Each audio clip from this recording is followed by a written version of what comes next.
Hoy leemos el Evangelio según San Lucas, capítulo 6, versículos del 12 al 19. Por aquellos días Jesús se retiró al monte a orar y se pasó la noche en oración con Dios. Cuando se hizo de día, llamó a sus discípulos, eligió a 12 de entre ellos y les dio el nombre de apóstoles. Eran Simón, a quien llamó Pedro, y su hermano Andrés, Santiago y Juan, Felipe y Bartolomé, Mateo y Tomás, Santiago el hijo de Alfeo y Simón llamado el fanático, Judas el hijo de Santiago y Judas Iscariote, que fue el traidor. Al bajar del monte con sus discípulos y sus apóstoles, se detuvo en un llano. Allí se encontraba mucha gente que había venido tanto de Judea y Jerusalén como de la costa de Tiro y Sidón. Habían venido a oírlo y a que los curara de sus enfermedades. Y los que eran atormentados por espíritus inmundos quedaban curados. Toda la gente procuraba tocarlo porque salía de él una fuerza que sanaba a todos. Después de que Jesús fue bautizado y tentado, sabiendo la noticia de que Juan había sido capturado, se alejó y empezó a anunciar el Evangelio. Había estado en la parte de Galilea, había ido a Cafarnaúm, a Nazaret, después vuelve a Cafarnaúm y de allí sale y recorre. En Cafarnaúm había llamado a 2 parejas de hermanos y ahora lo vemos recientemente que llama a Leví, participa en una comida con los pecadores. Le preguntan sobre el tema del ayuno, que por qué no ayunan sus discípulos.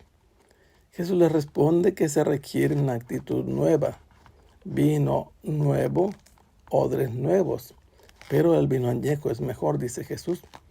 Después, con estos que lo seguían, Jesús, al pasar los sembradíos un sábado seguramente, los discípulos arrancaron espigas y restregaban las semillas para podérselas comer, y los fariseos los criticaron, considerando que Jesús les enseñaba mal. Después curó a un hombre que tenía la mano seca, y los fariseos se pusieron a discutir, deliberando entre ellos lo que le iban a hacer a Jesús. Y de repente aparece este pasaje que hemos leído. Se nos presenta a Jesús que se retiró al monte.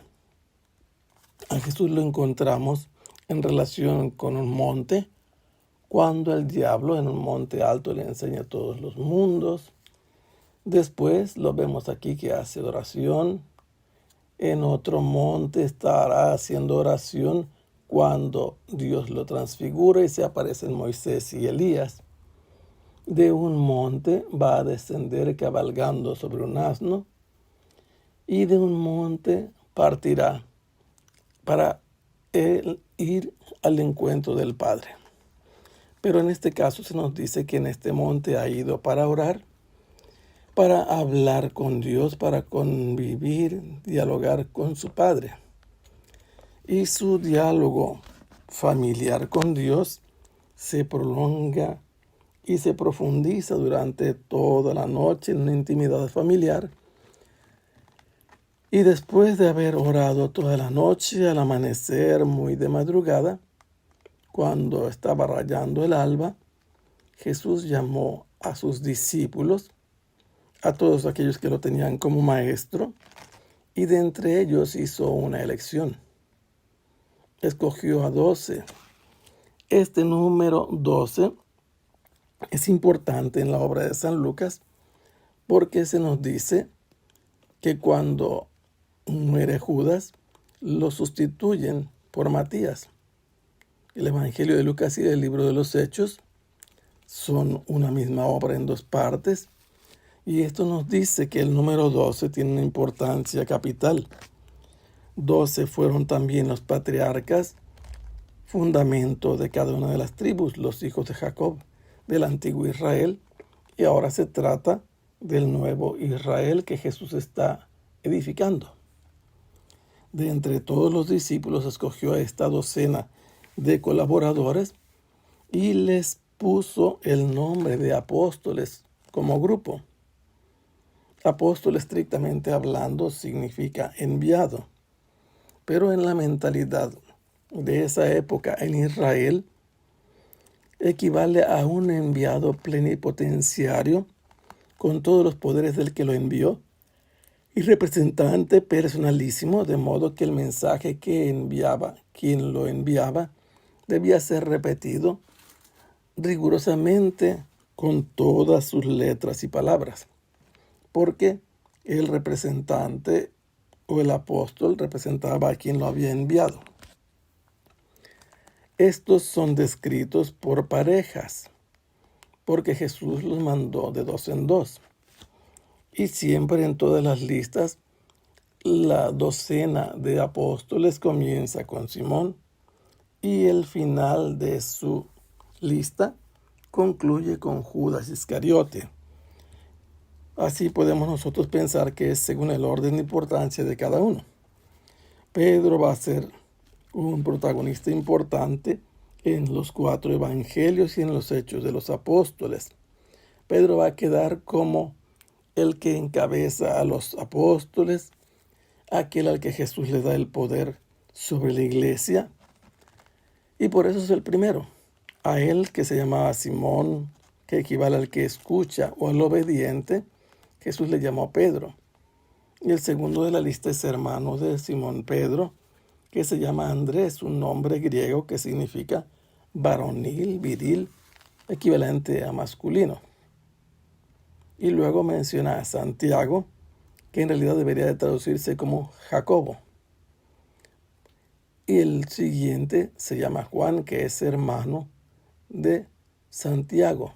Son los hijos del Zebedeo. Tenemos aquí otros dos nombres, Felipe y Bartolomé. Felipe también es un nombre griego que se difundió mucho en Israel en los tiempos de los seleucidas, que querían helenizar a todo Israel 2 siglos antes de Jesús. Y Felipe significa el que ama o está aficionado a los caballos. Bartolomé significa el hijo del que es aventado, atrevido, decidido, osado, pero es un nombre mezclado de hebreo con su traducción griega. Bar es hijo, Ptolomé significa Ptolomeo, pero este nombre en realidad sería un nombre egipcio, hijo de Ptolomeo. Mateo y Tomás. Mateo es el de pecho amplio, corazón grande, y Tomás significa en el hebreo perfecto o el gemelo. Hay otro Santiago que es hijo de Alfeo. Y otra vez les recuerdo que Santiago equivaldría a Jacobo, a Yago o a Jaime. Se hace esta unión de su prefijo de santo, Santiago, que sería Tiago, otro nombre, traducción de Yago o Giacomo o Jacobo. Este es hijo de Alfeo. Se nos habla de Simón, otro de los binomios con el mismo nombre que tiene el grupo apostólico. Este también significa obediente, pero llamado el fanático o el celota. Era de aquellas gentes que no querían el gobierno de los romanos y que actuaban con las armas y con la violencia. Judas, el de Santiago. Judas significa él dará alabanza, él alabará o él dará gracias. Y su padre también se llama Santiago, y este es Judas Tadeo. Y se menciona el otro, Judas. Este es llamado Iscariote, que puede significar una de 3 cosas. Ish, hombre, Cariot es una ciudad cercana, una ciudad que tiene muros, es el único de los apóstoles que es de Judea y pudiera ser un hombre que es de Cariot.